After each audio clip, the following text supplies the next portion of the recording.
welcome everyone to 760 Sports. I'm Eduardo Espinosa, and today we have a very special guest all the way from Orlando, Florida. We have the head coach and VP of the newly formed Orlando Rovers, Simon Enright. Simon, how are you doing today? I'm doing very well. Thank you for having me, Eduardo. So, newly formed club in Orlando, the UPSL Division 1 as well. Why was this club created? We were created with just something, we wanted to go in a direction on some goals that we've had for quite a while. We've been part of different organizations here in Central Florida, and we just haven't felt like it's given the fulfillment for the local players here that we were looking for. So a lot of people always talk about opportunities or sending people elsewhere. But the biggest thing is being able to follow through. Don't just make promises that you can't fulfill. So, we're never going to say something that's not true. So we just want to have an upfront, transparent relationship with local players here with the goal of getting them to the next level, whether that be a higher division or into a collegiate program. You have a very experienced staff, starting with another Eduardo, having experience in the Brazilian side, you as well having experience in the England side. We have Devin Rice as well, having experience with Ajax, and Ivano Proli, who was a previous owner of another team. What do they all bring into the mix? What's great is we each have definitely beneficial strengths that we bring to the table in different areas. For myself, I definitely have a focal point on the defensive-minded standpoint of the game.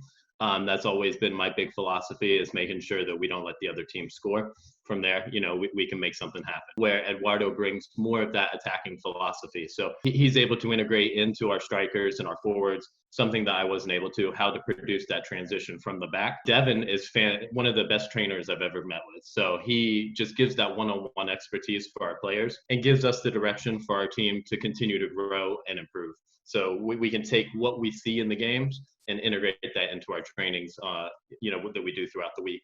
And then Ivano, can't say enough about Ivano's experience. He's been part of multiple professional clubs. He has experience working with the U.S. national team. He's set up friendlies, kind of made all-star teams and things like that over the past couple of years with the local talent here. So he brings those connections and the experience and knowledge that he can give us some guidance as coaches, just to continue to grow ourselves as well, because you never stop learning no matter what side you're on. You've mentioned you're more on the defensive side. Is that what you want your team to be known as a great defensive team? Definitely, I would love an opportunity where we don't get scored on a day-to-day basis. But really, as a player myself in the past, I know that the free-flowing, attacking-minded game is very, very important. That's appealing for players. So although I might scrape out, a 1-0 win and be undefeated for the season, sometimes players are looking to have the success of the season on top of being able to roll out a little bit more of that free-flowing soccer. We have so many different cultures here in Orlando and the Florida area. We don't want to just focus on one culture of playing soccer. We want to integrate everyone that's here on all our demographics and being able to take those strengths from each areas. Eduardo with Brazil, the skills and the attacking flow of Brazilian soccer is unbelievable. So I'm more on the English standpoint, where I can line up 6 in the back and ensure that they're not scoring at all. So it's just a nice mix. But I definitely, for the past couple of years where I haven't had those coaching and the knowledge and the assistance in the past with my other clubs, it gives me an opportunity to be able to see that side of the game and really kind of let go of the reins a little bit to let my players do what they want to do. And what are some short-term, medium, and long-term goals for this club? For this year, the biggest thing is making sure that we ensure our Division 1 status. So the UPSL is on a promotion relegation system. It's got a 3-tier program, and the division right underneath us has 17 teams that are involved. So obviously out of those 17, there's 2 of them that have the opportunity to get promoted.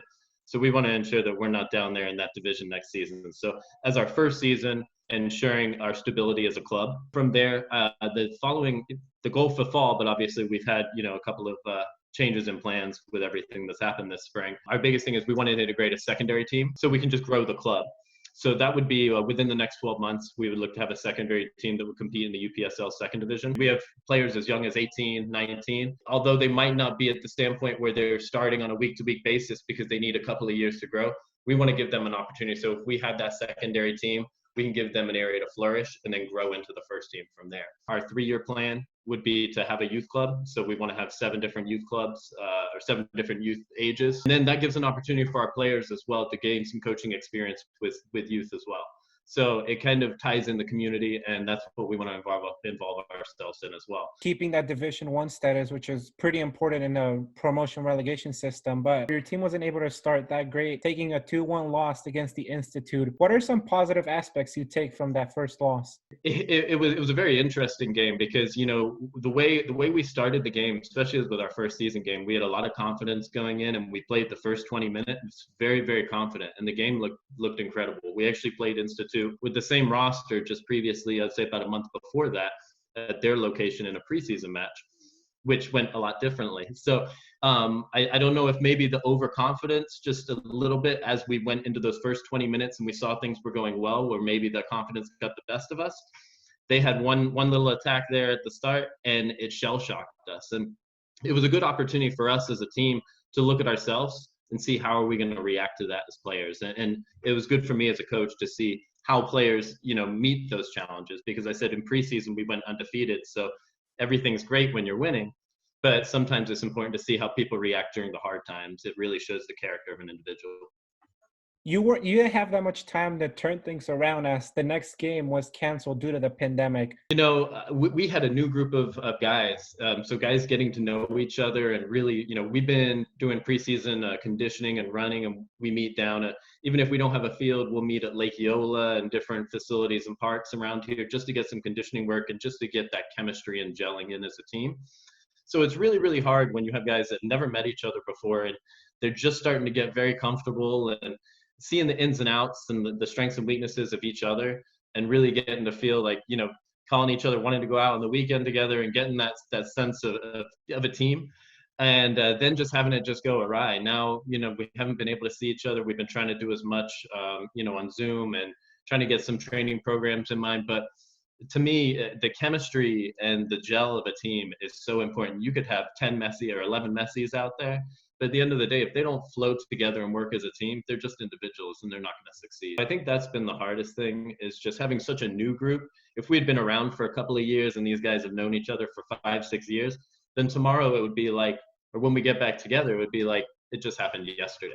But the issue I think that we're going to have is almost like we're starting back at square one back in November, where we're just having to get that wheel rolling again.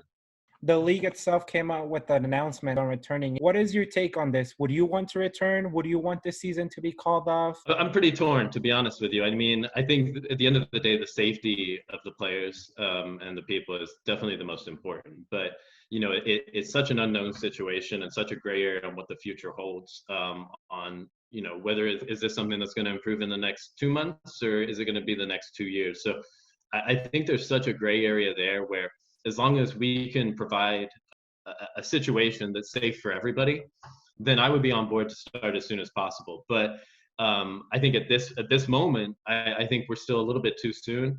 So I think, obviously it's week by week and just playing it by ear and just seeing how it materializes on a day-to-day basis. And, my opinion today may be different as of next week. As I said, it's such a very strange unknown for sure. Well, thank you very much for your time, Simon. We really appreciate it. Hey, Eduardo, thank you very much for having me. Take care.